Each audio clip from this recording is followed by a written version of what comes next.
Pinulsuhan ng CLTV News ang ilan sa ating mga kabalin sa Pampanga na kasabay ng 1 taon na anibersaryo ng community quarantine period sa Pilipinas. Ano ang kanilang nakikitang performance ng gobyerno sa pakikitungo sa pandemya, lalo na sa paiba-ibang quarantine protocol? Ilan sa aming nakapanayam, isinisisi ang humihigpit at humahabang community quarantine sa pagsawalang bahala ng ilang Pilipino sa minimum health security standard. Kasi masising government nasa mga tao na din po kasi yung mga paano mag-behave or mag-ano yung mga tao.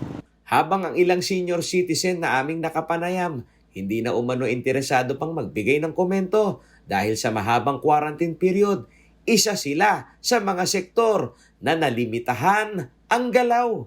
Ngayong 1 year na po yung pandemic. Sa tingin nyo, naging okay po ba yung sitwasyon natin? Hindi. Bakit po, Nay? Walang pagbabago eh. Lalo ba lumala? Oo. Samantala, ilan sa mga miyembro ng transport group naman tulad ng ilang jeepney driver, masaya na raw sila kahit papaano ay may rotational na 3 araw na labas para pumasada. Nakabawi na po ba tayo? Di ba po, 3 days lang po kami lumalabas. MWF lang po. Tingin Palitan. nyo, sa loob ng 1 taon, hindi nalunasan yung problema. Malulunasan din po. Pag-pray po natin.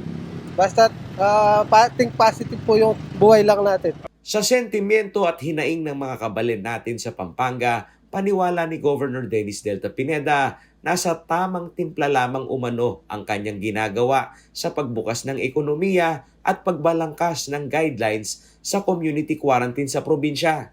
Kailangan mo, since last year, kita mo masantin nyo. Nakabukulantin ka. If you can see, even the checkpoint in boundaries province to province, inalis ko. Kasi magdudulot lang tayo ng pagbagal ng ekonomiya natin. Magkukos tayo ng heavy traffic ko, tayo pagbaga mag-implement. That's why nagdilin ako last year ang maghihigpit ang local and barangay level. Kasi bakit kailangan natin buksan ni kanan. Sinabi ni Governor Pineda, gusto niyang maging rasyonal sa mga ipinatutupad na alituntunin sa quarantine protocol na inihalimbawa pa niya ang lohika ng pagpapatupad ng curfew hours na nililimita ang labas sa gabi. Night shift lang ba yung COVID? Hindi. Tama rin naman. Diba? Ang problema natin yung paglabas ng mga tao sa kalye, nagiging problema. Yung mga hindi nakamas, hindi naka-face shield, yung mga bata ngayon, makikita mo, andiyan sa kalye, naglalaro, pinababayaan ng magulang. So, higpitan natin yung barangay level. Magkakaroon ng effect yan pataas.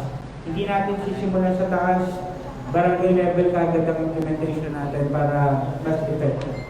Sinabi ni Pineda na ang mataas na COVID-19 incidence sa lalawigan ay nagsimula rin sa hindi maawat na family gathering. Alam mo, kailangan natin isang intindihin ngayon. Yung mga family gathering, yung ang dapat siguro natin bawasan, yung salo-salo na kainan. Yun ang munang tigilan natin, bawasan natin. Kasi doon tayo nagkakaroon ng mga search ngayon ng family. Nitong March 17, pinulong ng gobernador ang mga alkalde sa Pampanga.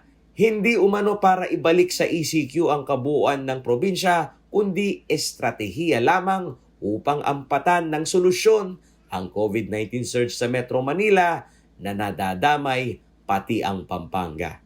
Paulo G. Santos, CLTV News.